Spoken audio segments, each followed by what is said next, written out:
వద్దు సార్, ఈ ఫ్యాకల్టీ చదువు వస్తలేదు సార్. 1 year మొత్తం వేస్ట్ అయింది సార్. మా సీనియర్స్ కూడా ఇలానే ధర్నా చేసింది సార్, కానీ వాళ్ళకి ఏం రిజల్ట్స్ లేదు సార్. రోడ్కి ఎక్కినాం సార్. అందుకే మాకు ఫ్యాకల్టీ వచ్చేంత వరకు మేము ఇలానే ఉంటాం సార్, ధర్నా చేస్తూనే ఉంటాం. అదే ఎందుకు ఏ సబ్జెక్ట్స్ చెప్పట్లేదు అసలు? ఫిజిక్స్, కెమిస్ట్రీ ఏం బాలేదు సార్ మాకు. మా తల్లిదండ్రులు మా మీద హోప్స్ ఎన్నో పెట్టుకున్నారు సార్, మేము డాక్టర్ అవుతాం, ఐఐటీ తెచ్చుకుంటామని. వాళ్ళు హోప్స్ అన్ని సర్వనాశనం అయ్యేటట్టుంది సార్. మేము ఇక్కడ ఉంటే మాకు ఫ్యాకల్టీ కావాలి. అది ఎన్ని రోజుల నుండి ఇష్యూ నడుస్తుంది? స్టార్టింగ్ నుంచి చెప్తూనే ఉన్నాం సార్, కానీ ఇప్పటి వరకు రిజల్ట్స్ రాలేదు సార్. కాబట్టి మేము ఈ ధర్నా ఎవరైనా అధికారులకు చెప్పారా మీరు? చెప్పాలి సార్. ఆర్సీఎస్ చెప్పకుంటే వేరే వాళ్ళు ఫ్యాకల్టీ గురించి ఏం చెప్పకుండా చిన్న ఫామ్ అడిగితే కూడా చెప్పారు సార్. మాకు మ్యాథ్స్ ఏం కాదు, ఫిజిక్స్ కెమిస్ట్రీ ఏం రాస్తారు, ఇంక్లూడింగ్ లాంగ్వేజెస్ కూడా మాకేం రాదు సార్. అసలు ఎన్ని రోజుల నుండి ప్రాబ్లం ఉంటుంది? 1 year నుంచి సార్.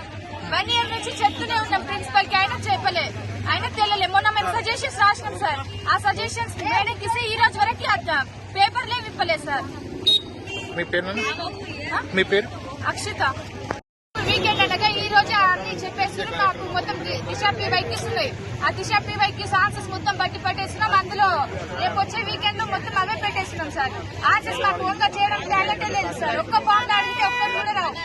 పోయినసారి ఫ్యాకల్టీ చేంజ్ అయినప్పటి నుంచి ఐఐటీ సీట్స్ వచ్చినాయి సార్. ఐఐటీ అయితే అంటే మాకు చిన్న బాండ్ అడిగితే కూడా రాదు సార్. మీరు మేడం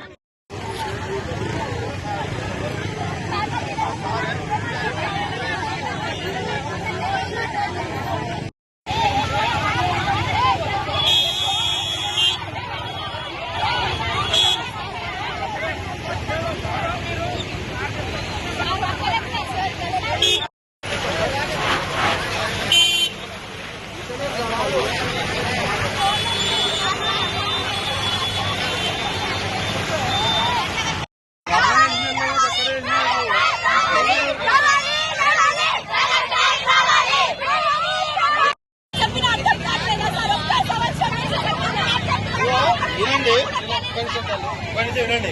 మీరు మళ్ళీ ఒక 5 నిమిషాలుగా మళ్ళీ కూర్చుంటారు, జామ్ అయింది, అది ఒక అంబులెన్స్ కూడా ఉన్నది. దయచేసి ఒక 10 నిమిషాలు అడుగుండాలి, మళ్ళీ